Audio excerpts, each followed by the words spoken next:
Israel और Hamas के बीच जारी जंग के थमने के आसार कहीं भी नजर नहीं आ रहे। इस बीच इजरायली सेना ने गाजा में 24 घंटे के अंदर हमास के 200 ठिकानों पर हमले किए और इन हमलों में फलस्तीन के 166 लोगों के मारे जाने की खबर है। इजरायली सेना ने रविवार को जानकारी दी कि हमले के दौरान हमास के ठिकानों की भी जांच की गई। सैनिकों को हमास के ठिकानों से बड़ी संख्या में हथियार और गोला बारूद बरामद हुए हैं। इस बीच गाजा के स्वास्थ्य मंत्रालय ने दावा किया कि इस अवधि में इजरायली हमले में कम से कम 166 फलस्तीनी मारे गए, वहीं 384 घायल हुए हैं और यह दावा किया गया है कि युद्ध के दौरान 14 इजरायली सैनिक भी मारे गए हैं।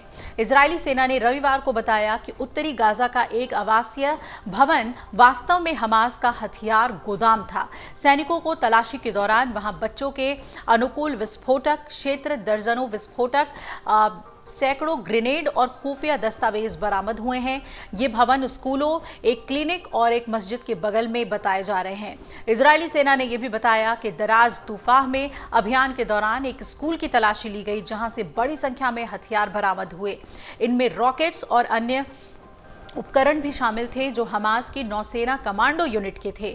उत्तरी गाजा में एक अन्य अभियान के दौरान सैनिकों ने बड़ी संख्या में आतंकियों की पहचान की है जो एक सैन्य ठिकाने से निकल रहे थे। वहां हमास ने निगरानी डिवाइस लगा रखी थी। इसके बाद सेना के हवाई हमला करके भवन और आतंकियों को खत्म कर दिया। सेना के प्रवक्ता रियर एडमिरल डैनियल हगारी ने शनिवार रात को ये जानकारी दी कि जमीनी युद्ध शुरू होने के बाद अब तक सैनिकों ने 30,000 से ज्यादा विस्फोटक उपकरण जब्त कर लिए हैं, अपने कब्जे में ले लिए हैं।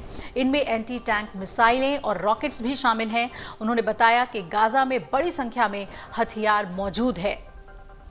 इजराइल ने दावा किया है कि उसने उत्तरी गाजा पर लगभग नियंत्रण हासिल कर लिया है और दूसरे इलाकों में हमास आतंकियों के खिलाफ अभियान छेड़ने की योजना बना रहा है। उधर जबालिया के बाशिंदों ने रात भर इजरायली गोलाबारी की सूचना दी है और व्हाइट हाउस ने बताया कि राष्ट्रपति जो बाइडेन ने इजरायली प्रधानमंत्री के साथ युद्ध पर चर्चा की है।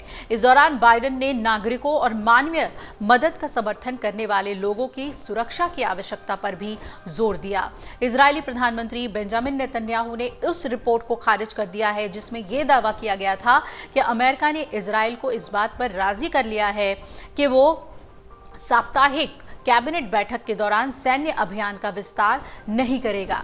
नेतन्याहू ने कहा कि इजराइल एक संप्रभु राष्ट्र है। हमारे सैन्य निर्णय हमारी अपनी गणना पर आधारित होते हैं। इस जंग के कारण गाजा एक बड़े खंडहर में तब्दील हो गया है और इसके 2.4 मिलियन लोग इजरायली घेराबंदी के कारण पानी, भोजन, ईंधन और दवा की गंभीर कमी से जूझ रहे हैं। और इतना ही नहीं, यहाँ बड़ी संख्या में लोगों का विस्थापन भी हुआ है। संयुक्त राष्ट्र के मुताबिक गाजा के 80% लोग अब विस्थापित हो चुके हैं। कई लोग दक्षिण की ओर भाग गए हैं और अब अस्थायी तंबुओं में रहने को मजबूर हैं। तो गाजा की क्या स्थिति है, इजराइल हमास युद्ध से जुड़ी हुई सभी अपडेट हम आपको देंगे।